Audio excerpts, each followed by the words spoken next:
Pak Hari ya, ada teman sudah punya polis tapi agent sudah terminate, betul ya? Iya. Jadi caranya gimana tadi ya handling ngomong ke orangnya?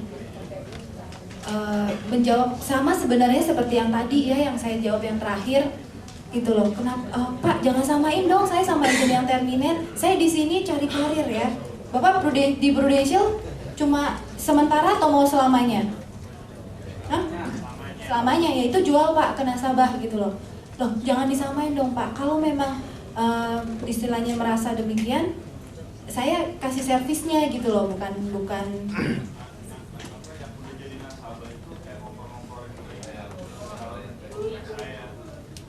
nyumi-nyumiin ya. Jadi nasabah yang udah jadi nasabah karena dia nggak diservis gitu ya. Jelasin aja Pak. Jelasin lagi ke nasabahnya yang nyumi-nyumiin itu mungkin kebetulan aja. Tapi kalau misalnya Bapak coba cari ke customer service atau apa, atau misalnya nggak usah ketemu sama telepon atau orang yang bersangkutan di polis, Bapak telepon saya aja, walaupun saya bukan agent Bapak, saya bisa bantu loh. Kita jual diri kita Pak, kita nggak perlu istilahnya, oh itu kan agentnya jelek, gini, kita nggak perlu, kita jual diri kita aja bagaimana gitu loh. Dengan begitu kan orang bisa melihat ke kita, ya kan? Oh ternyata nggak semua agent loh begitu. Ya cukup menjawab ya Pak ya. Yang kedua, pernyataan transaksi tidak pernah diterima nasabah. Biasanya masalah sama, coba dicek ulang untuk alamatnya. Sudah pernah dicek nggak alamatnya? Oh, berhubungan tadi. Jadi dia cumi-cumin karena dia tidak pernah terima TS dan sebagainya. Ya itu mungkin ditanya lagi. Mungkin kita karena kan Bapak kan nggak kenal kan sama orangnya kan. Bapak mesti tanya dulu. Nggak terimanya kenapa ya Pak? Gitu. Jadi kalau bisa sih kita bantu aja deh gitu. Bapak bantu aja bagaimana. Oh ya Bapak kan mau dapetin temennya dong. Bapak harus jual diri Bapak dulu. Kita buktiin bahwa nggak semua agent Prudential seperti yang nasabah itu pikirkan gitu loh. Ya seperti itu. Terus yang menunda-nunda sepertinya udah kejawab ya. Tadi sudah dijawab. Udah ya. Sudah ambil polis, mau ambil untuk anak lagi, tapi ditunda masih ini aja Mbak Yur, tidak unit link.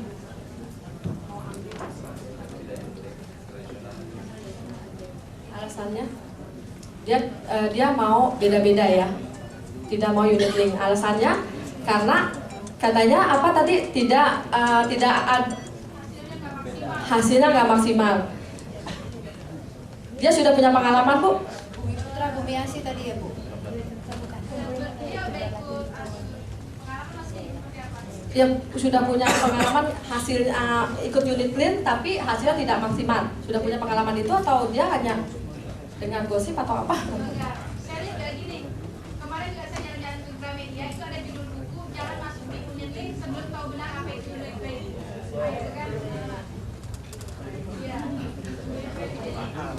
Iya Bu, terus Jadi dia berpikir katanya dengan dia udah masuk, maksudnya udah ikut yang tradisional, yang asuransi aja dengan nilai yang lebih sedikit dia dapat hasil yang lebih besar gitu. Tapi kalau di unit link ini nggak ada. Oke. Kita unit link kan market leader ya, dan market leader. Terus asuransi lain itu banyak sekali yang ikut unit link. Itu berarti apa Bu? Kalau memang banyak peminatnya seperti itu, terus Ibu bilang aja unit link ini udah seperti menjamur di Indonesia, benar nggak? Benar kan? Ya. Nah, kalau seperti itu, kalau memang kenyataannya itu merugikan nasabah, mungkin nggak itu akan menjamur? Kita realita yang sederhana aja deh, kita logika yang sederhana aja. jadi yang tadi dimaksudkan, maksudnya kalau tradisional lebih maksimal manfaatnya, begitu Bu? Iya, lebih besar manfaatnya. Sebenarnya sama aja Bu, unit link itu kan investasi yang di kita kan itu bonus aja, betul? Iya kan? Kita istilahnya kalau memangnya dia mau full untuk manfaat kan bisa, ya kan? Dan sekarang Ibu tanya aja ke nasabahnya, Pak, sekarang kalau Bapak dikasih saver, ternyata Bapak dapat manfaat maksimal dan ternyata nanti berapa tahun kemudian Bapak masih punya uang tunai yang bisa diambil. Kalau tradisional kan tidak ada nilai tunai yang bisa diambil ya. Ya kan? Bapak mau nggak? Atau kalau nggak mau uangnya kasih saya aja, Pak. Loh, itu kan unit link ya, Bapak Ibu ya. Betul? Kita Itu kita jadi ke produk ya. Nanti kalau nggak kita lanjutin aja di belakang ya Bu ya. Waktunya tidak yang tidak mencukupi. Iya. Terus yang lanjutin di belakang. yang ilustrasi juga produk nanti boleh deh di belakang aja ya. Terima kasih untuk teman-teman. Sukses untuk teman-teman semua. Ya, gimana teman-teman? Mungkin paling tidak kita sudah bisa menjawab hambatan, pertanyaan atau penolakan dari nasabah-nasabah di lapangan. Ya, jadi ini masukan sehingga menambah wawasan teman-teman. Untuk itu selanjutnya kita Pak Buyung akan memberikan apresiasi kepada dua pembicara kita. Saya dari Nurjana. Pertanyaan pertama, bagaimana menghadapi yang sudah ada ininya dari alias? Apa yang harus kita katakan gitu ya? Ya, alias. Mungkin udah ada asuransi lain kali ya? Ya, Pertanyaannya. Cuman alias saja ini. Itu. Yang pertama, yang kedua, bagaimana kalau kita ingin prospek dengan cara financial planning? Terima kasih. Eko. Dengan prospek dengan cara? Financial planning. Oh, financial.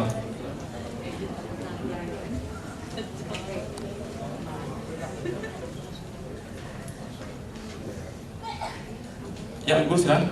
Selamat pagi, saya Nuri Uli dari unit Nur Hasni.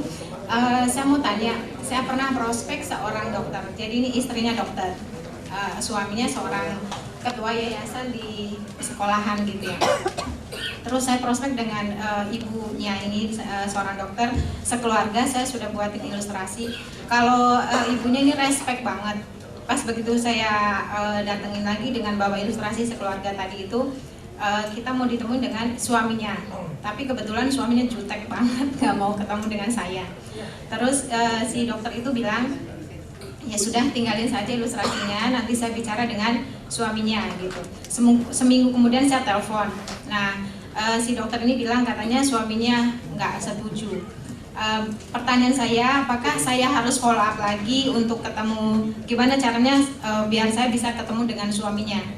Gitu, biar saya bisa bicara dengan suaminya tersebut gitu. Terima kasih. Oke, mungkin 5 dulu, boleh? Mau boleh atau lagi? Boleh ya, oke. Terima kasih. Assalamualaikum warahmatullahi wabarakatuh. Saya izin baru keluar kode, tapi saya udah coba prospek sama sebelumnya. Yang saya alami itu berkali-kali proposal itu selalu minta ditinggal. Itu apakah saya kurang bisa melihat potensi dia yang mengambil keputusan atau bukan? Terus yang kedua, bagaimana? Mungkin pertanyaan pertamanya apa, Bu? Melihat potensi orang nih. Potensi ilustrasi mesti ditinggal apa enggak ya? Iya, selalu minta ditinggal dan dipelajari gitu. Terus yang kedua, bagaimana meyakinkan orang yang sudah begitu trauma dengan yang nggak bisa klaim? Kita udah kasih berbagai macam alasan seperti misalnya kesalahan itu dari nasabah atau mungkin ada kekurangan perlengkapan, tapi semua itu tuh nggak kena. Dia tetap yang namanya asuransi itu nggak bisa klaim, susah dirayu-rayunya gitu. Itu bagaimana meyakinkannya? Terima kasih. Assalamualaikum warahmatullahi wabarakatuh. Oke, sebelumnya teman-teman, handphonenya boleh disalin dulu. Saya baru ingat. Oke ya, mungkin Pak Denos dengan Ibu Sylvie bisa memberi sharingnya nih kepada mereka nih. Oke, yang pertama kapok dengan asuransi. Oke, teman-teman, untuk yang pertama ini kita harus tanya alasannya dia kapok karena apa. Kita fact finding lagi. Mungkin dia pernah katakanlah ditipu, nggak bisa klaim atau apa, itu harus digali lagi. Sehingga kita bisa memberikan advice ke nasabah itu sebaik mungkin. Jadi fact findingnya harus lebih dalam lagi. Kenapa kapoknya karena apa? Mungkin aja klaim tidak dibayar. Klaim tidak dibayar ya. Nah, kalau klaim tidak dibayar itu ada dua hal. Yang pertama, tidak memenuhi syarat untuk dibayar. Yang kedua mungkin dia apa ya? Kayaknya yang paling utama yaitu dia tidak memenuhi syarat, gitu. Ya itu nggak memenuhi syarat. Mungkin yang lebih jelasnya disclosure. Disclosure itu dia tidak bikin pernyataan yang sesuai dengan kenyataan dia. Katakanlah dia punya penyakit, tidak dikatakan punya penyakit sehingga ditolak. Kalau hal itu terjadi, biasanya asuransi membatalkan asuransinya. Jadi dikembalikan, kalau di Indonesia dikembalikan semua pembayarannya. Kalau dia kena medical, akan dikurangi dengan medicalnya. Hanya itu aja. Oke Bu, cukup jelas Bu? Ya. Sudah siap. Pak Denos mau tambahin untuk nomor satu? Selamat pagi. Semangat ya. Jadi kalau kapok dengan asuransi, biasanya memang syarat klaim itu kan cuma dua ya. Satu, polis sedang aktif. Kedua, tidak ada kebohongan waktu pas pengajuan gitu kan. Jadi kalau kita pastikan dulu bahwa yang kapoknya ini karena masalah soal klaim. Nah, jadi kalau masalah soal klaim ya kita harus tekankan lagi, bisa tahu nggak lebih detail gitu kan. Kalau polisnya aktif dan tidak ada kebohongan waktu pengajuan, biasanya dibayar gitu kan. Nah, dari omset Prudential 1 triliun 700 miliar sudah bayar klaim loh gitu kan. Dan kita kasih contoh-contoh gitu, contoh klaim gitu. Oke, contoh klaim ya yang penting gitu. Ya. Oke, cukup nangkep ya, teman-teman ya. Mungkin saya bisa tambahin lagi, kalau kita bilang kapok dengan asuransi, pasti banyak sebab gitu loh. Bisa dari agen yang nakal, atau dari nasabahnya yang nggak bener ngomongnya. Nah, kayak gitu. Biasanya seperti data disembunyikan, pas ngeklaim nggak keluar. Oke, itu salah satunya ya. Oke, nomor 2, investasi usaha, asuransi nggak penting. Oke, teman-teman, Ibu atau Pak Denos.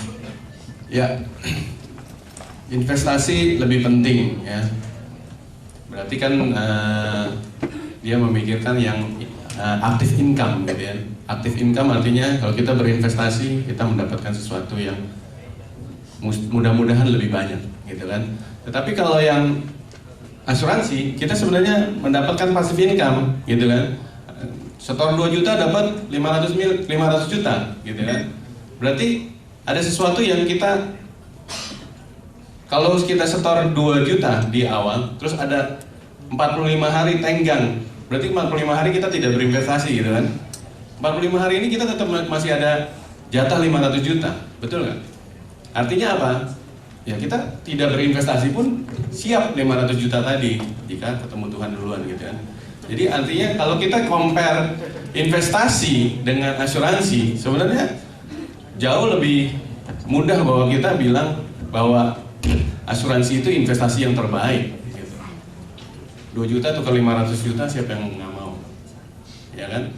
Apa yang kalau dia utama otaknya asuransi melulu gitu kan, kita gambarin portfolio aset. Ya mungkin saya bisa sedikit ceritain tentang portfolio aset.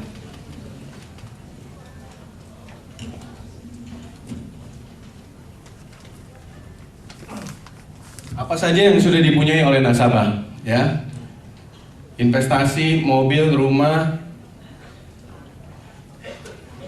dalam bentuk apa? Paper, properti dan lain-lain. Kalau asuransi kan terdiagnosa sakit kritis, ini harus minus, investasi dia berkurang, betul nggak? Ya. Tapi kalau kita punya Prudential, ini nambah aset baru, 500 juta sampai 1,5 miliar. Jaminan tabung, aset baru lagi. Siap tabung ditabungin 2 juta per bulan sampai dengan usia 55. Kira-kira ngebuka nggak nih pikirannya pengusaha ini yang maunya investasi? Kalau ada tambahan aset baru dibanding dia harus sakit kritis, cacat tetap total, yang harus berkurang aset dia atau investasinya. Ya, jadi kita coba bercerita gitu ya. Investasi itu tidak ada artinya jika resiko hidup itu datang. Tapi asuransi akan bekerja jauh lebih keras dibanding investasinya pada saat resiko hidup itu menghampiri keluarga ya. Gitu aja. Coba. Ibu Silvi, Bu. Oke, saya ingin menambahkan sedikit. Biasanya orang kalau investasi katakanlah di deposito, dia punya deposito 5M, dia udah merasa cukup. Nah, ada cara kita katakanlah 5M ini kita punya bunga ya. Biasanya bunga akan masuk ke sana. Bagaimana kalau bunga depositonya ini dimasukkan ke rekening prudensial, sehingga kalau terjadi sakit kritis tidak perlu ambil 5M-nya. Ya, katakanlah di sini 5 juta. Pada saat sakit kritis, katakanlah dia dapat 500 juta dan ditabungin tiap bulannya 5 juta. Berpengaruh nggak terhadap dana dia? Ini salah satu cara. Cara lain, kita tahu bahwa ada piramida. Biasanya orang kalau investasi lebih banyak ke sini, kesehatan di sebelah sini. Nah, kita minta dia kalau begini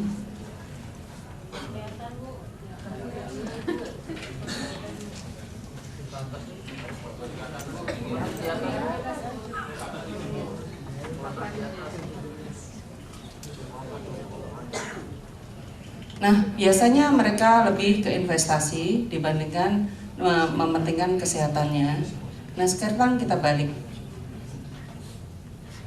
Seandainya kesehatan kita ke sini dan di sini investasi, kalau ada apa-apa dengan kesehatan ini, bagaimana dengan investasi dia?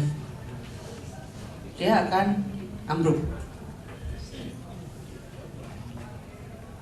Ada pertanyaan lagi?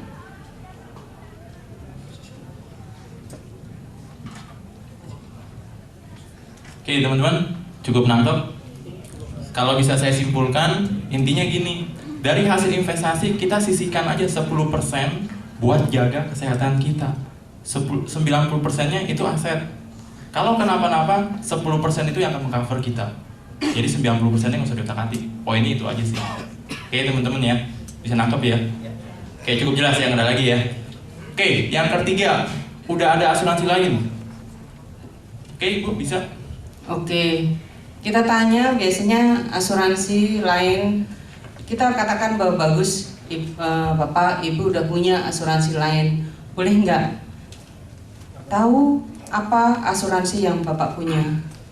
Nah, kita bikin, kalau saya pribadi biasanya bikin list, apalagi kalau dia asuransinya banyak sekali, kita list UP-nya, sakit kritisnya, kecelakaan, rumah sakit, rawat inap, dan lain-lain.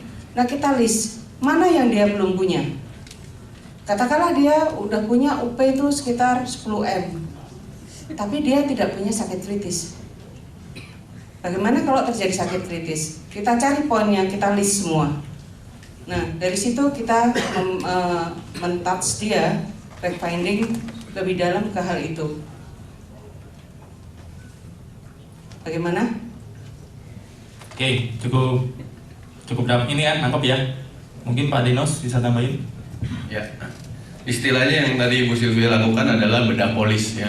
Saya punya nasabah yang punya 8 polis, juga istrinya mantan agen asuransi. Jadi dia ambil lagi yang ke-9 dari saya. Kenapa gitu kan? Ya kita tadi seperti yang Ibu Silvi sudah katakan, ya kita bedah polis, list down semua apa yang sudah dimiliki oleh polis-polis lainnya. Contoh UP berapa, ada nggak link term, ada nggak payer, ya.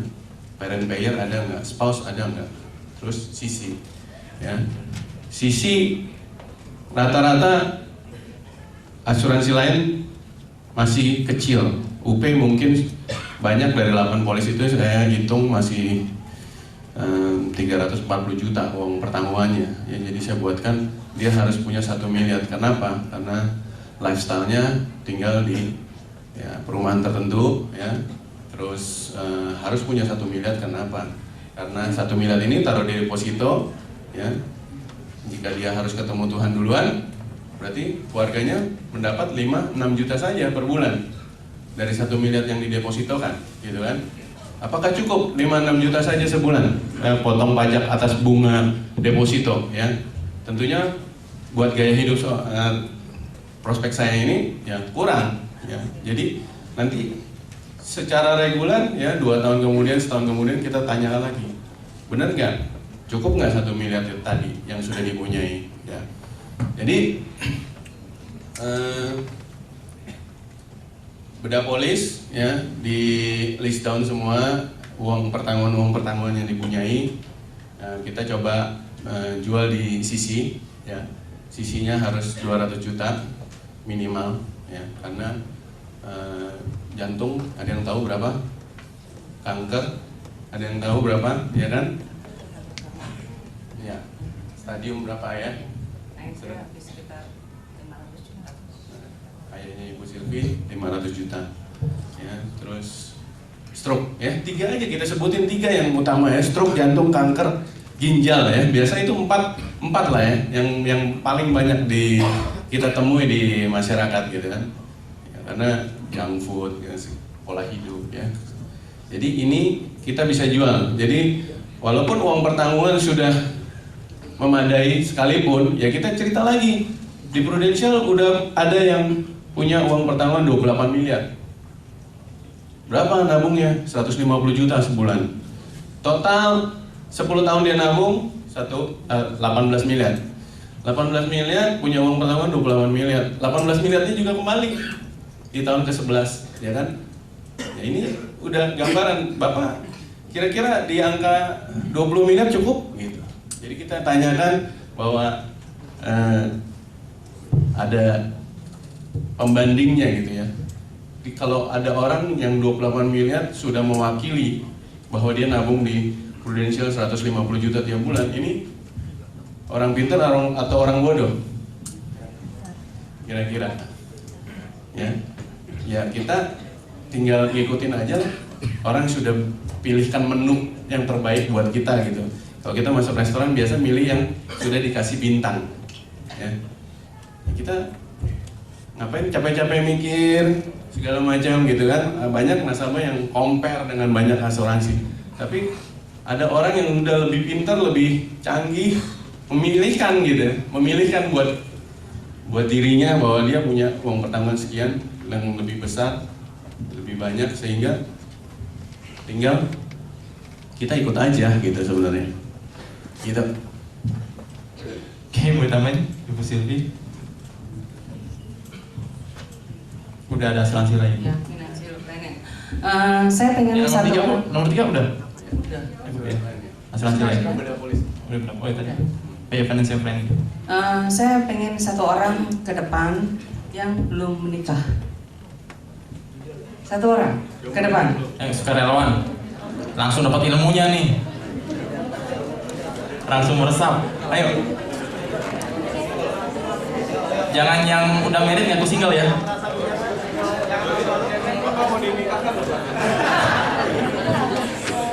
Ya, kita kasih plus dulu dong bawa ini dong. Namanya siapa, Mas? Ruli. Unit C siapa? Oke. Mas Ruli punya rencana menikah kapan, Mas? Sekarang nomor 23 ya. Mungkin nomor 25. 25 ya.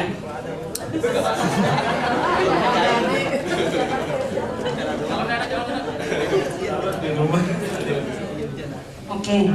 Mas Ruli, berapa biaya untuk menikahnya Mas Ruli? Mau menikah di mana? Di Jakarta? Di Jakarta. Kira-kira berapa biaya menikahnya? 20 kali. Hah? Nggak boleh, Mas. Itu hanya untuk KUA-nya aja, Mas. Hanya untuk KUA-nya aja.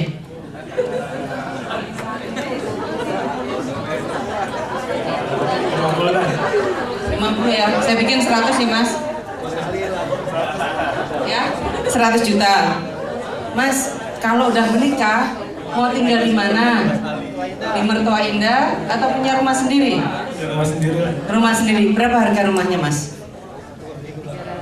Kalau untuk rumah masih lama kali, mungkin ngontrak dulu. Aduh, kasihan deh, agent Prudential ngontrak dulu. Karena agent Bang.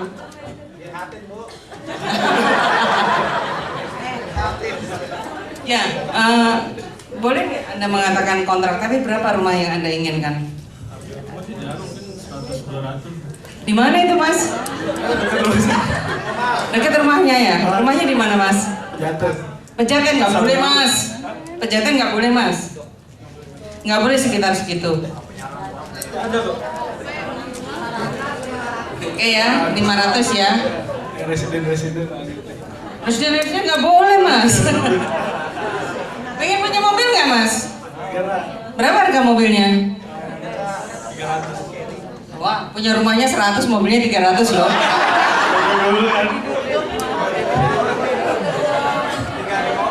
Fortuner ya. Oke, Mas, rencananya kalau menikah pengen punya anak berapa, Mas? 2 aja.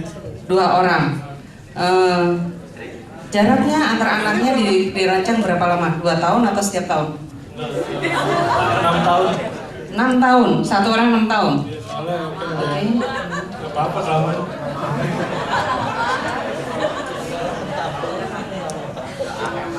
Ini kamu. Nah, usia 37 kita punya 2 anak ya, Mas ya.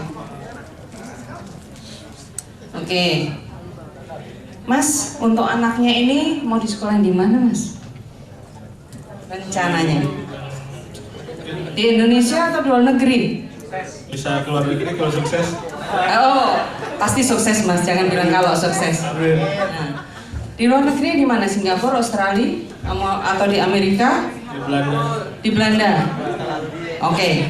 Kebetulan keponakan guru ngaji saya, cucunya guru ngaji saya di Belanda. Sekitar totalnya dia 3 tahun dia sekolah di sana, sekitar 2,5 M. Ya, 2,5 M yang dia habiskan selama 3 tahun. Sekarang dia ke Amerika untuk kerja. Nah, 2 anak berarti Mas harus menyiapkan sekitar 5 M ya.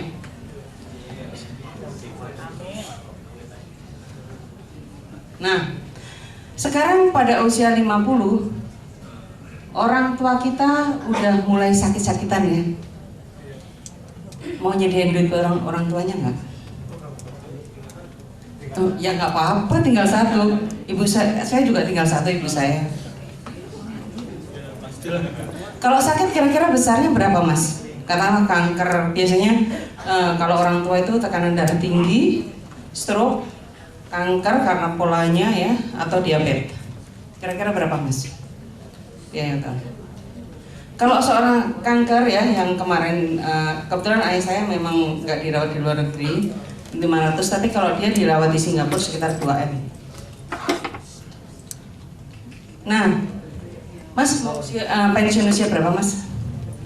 50 lah. 50 ya? Waduh, Mas, kalau 50 berarti mau hidup sampai kapan, Mas? Sampai mati. Sampai 70 ya? Oke, ini untuk pensiun, Mas. Ini kan orang tua ya.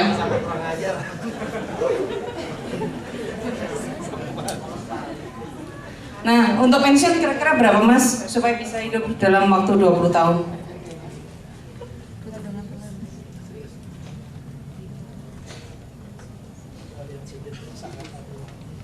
Mas, kalau orang prudensial minimal 10 M-an. Ya. Sekarang, Mas, di sini kita sekitar 900 juta. Ya. Di sini kita sekitar 5 M ya untuk sekolah anak. Orang tua 2 M dan pensiun kita 10 M. Totalnya berapa, Mas? 17,9 M. Udah siap, Mas, dananya? Untuk itu semua mau nabung berapa, Mas? Kalau sekitar 5 juta nyaman nggak, Mas? Enggak ya? Jadi berapa, Mas? 15 juta? Lebih ya? 20 ya? 20 ya, Mas? Bener nih, 20 nih ya? Kalau 25 gimana, Mas? Ini serius nih. 20 ya? Kalau 25 nyaman nggak, Mas? Kalau 25 juta per bulan nyaman nggak?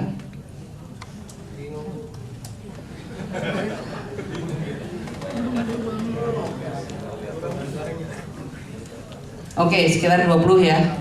Nah, itu kira-kira kalau kita ngomong financial planner dari orang yang sudah yang belum menikah. Sekarang saya akan, kemarin yang ikut Dennis Chua siapa ya? Yang ikut Dennis Chua ada nggak?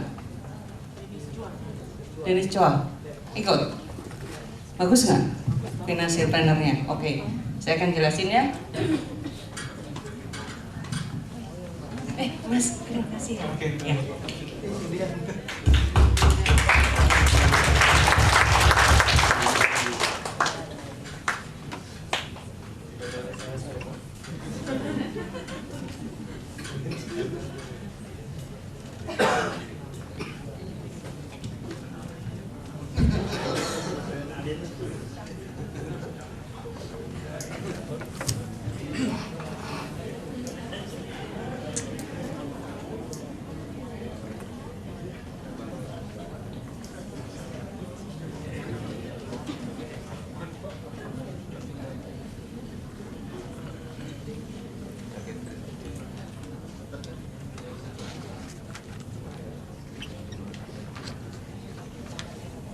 Oke, kita akan bicara 4 hal dalam financial planner ini mengenai proteksi income, sakit kritis, dan pendidikan anak dan pensiunnya.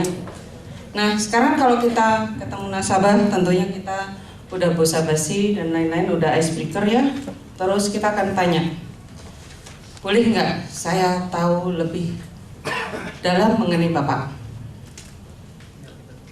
Pertama yang kita akan tanyakan, Bapak tahu mengenai proteksi income keluarga nggak Pak? Kalau nasabah itu jawab belum, kita akan tanya, Bapak, seandainya Bapak ditugaskan keluar kota atau keluar negeri dalam waktu yang lama, berapa besar uang yang akan Bapak berikan pada keluarga Bapak?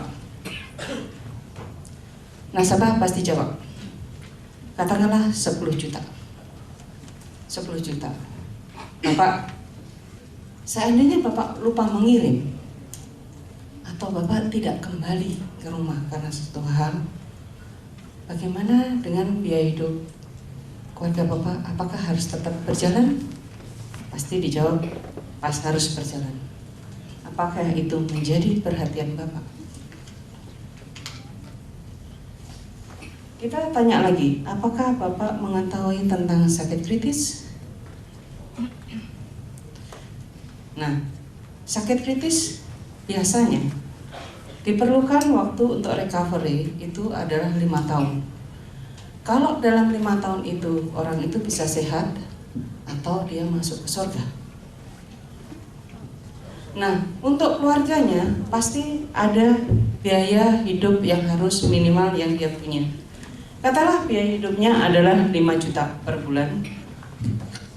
Kalau kita 5 tahun berarti 5 kali 12 kali 5 juta. Berapa nih?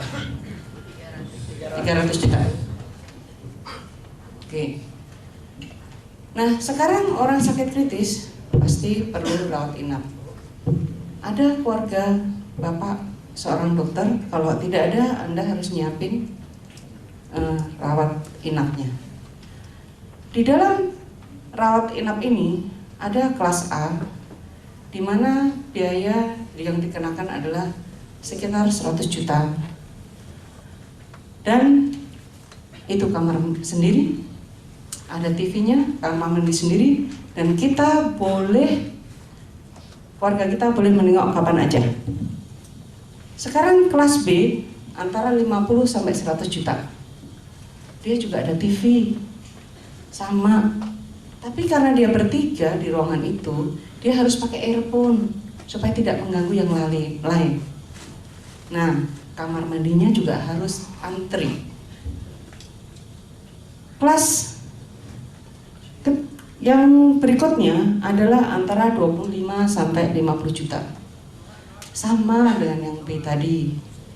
Tetapi ada musik gratis. Karena temennya ngorok, nggak ada TV, ya. kamar mandi juga antri. Mbak, kalau Mbak masuk rumah sakit, naudzubillah min dzalik ya, pilih kelas A, B atau C? Ilustrasi. Apa itu kelas A? Enggak, tadi kan ada 3, A, B, C. Mau yang mana? Yang C? Yang A. Waduh, luar biasa. Memang itu levelnya orang prudensial. Oke, sekarang kita tahu bahwa yang menentukan pertanyaan, yang menjawab itu adalah nasabah kita. Jadi dia yang memilih. Nah, total kalau kita masuk 100 juta, berarti 400 juta. Kita tanya lagi, apakah Bapak udah ada dananya dan concern terhadap hal itu? Ketiga, kita bicara tentang pendidikan anak. Nah, biasanya awalnya kita pengen sekolah anaknya di luar negeri, betul nggak? Katakanlah kita di Singapura. Kemarin yang kita dapat adalah Singapura itu setahunnya adalah 12.000 Singapura. Nah, tentunya anak kita nggak mungkin dong hari ini di Singapura, sorenya pulang ke Jakarta dan selanjutnya. Pasti kita mikirin living cost. Living cost-nya adalah 15 juta, 15.000. Jadi 21.000. 27. Nah, kalau 3 tahun kita harus sediakan sekitar 81.000. Sekarang saya tanya, kalau anaknya umur sekarang usia 3 tahun, 15 tahun kemudian, apakah boleh 81.000? Nggak boleh ya? Katakanlah 195.000. Yes. Nah, siapa yang anaknya usianya di bawah 5 tahun? Oke, Mas baju merah yang di belakang kacamata juga ya. Putranya usia berapa, Mas? 4 tahun ya. Namanya siapa, Mas? Enggak, Mas. Albert. Pak Albert bilang gini, Sarah ya namanya. Tara, kamu sekolah yang bagus ya, prestasi. Nanti papa sekolahkan kamu di Singapura. Harus nomor satu. Pada saat Tara usia 18 tahun, Pak, aku udah nomor 1 loh, Pak. Saya mau sekolah Singapura. Jangan nak, papa nggak punya duit. Mau nggak kayak gitu? Apakah Anda perhatian hal itu? Nah, yang terakhir kita pensiun. Siapa yang dulunya accounting? Mas, siapa namanya? Di belakang yang tadi tunjuk jari. Nggak ada yang accounting ya? Oke. Semuanya pengusaha ya, prudensial. Saya ya. Luar biasa. Ya. Sekarang saya tanya Pak Dinos saja. Pak Dinos, kapan mau pensiun Pak? 45 Pak. Oke, Bapak sekarang usianya berapa Pak?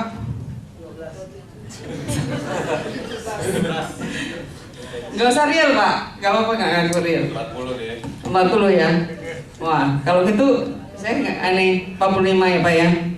Bapak kira-kira pada usia 45, apakah Bapak memang benar-benar mau pensiun Pak? Iya. Kenapa nggak sekarang aja Pak? Kenapa mesti ditunggu 45 Pak?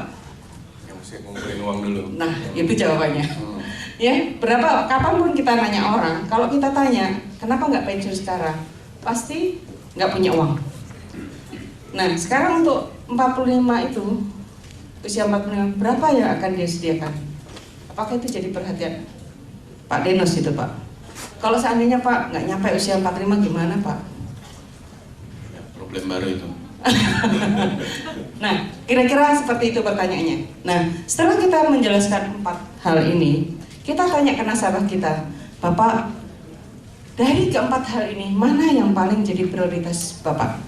Pak Dinos, dari 4 masalah ini, kira-kira Bapak paling concern di mana Pak? Kesehatan sakit kritis ya Pak ya? Yang, waduh, Bapak sudah menyiapkan diri Bapak luar biasa ya Pak ya? udah memikirkan supaya selalu sehat.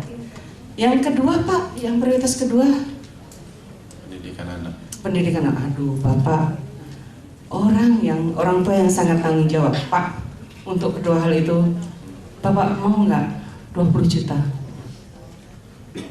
Mau ya Pak ya? Kalau 25 Pak, nyaman nggak Pak? 20 aja. 20 aja ya Pak ya? Oke.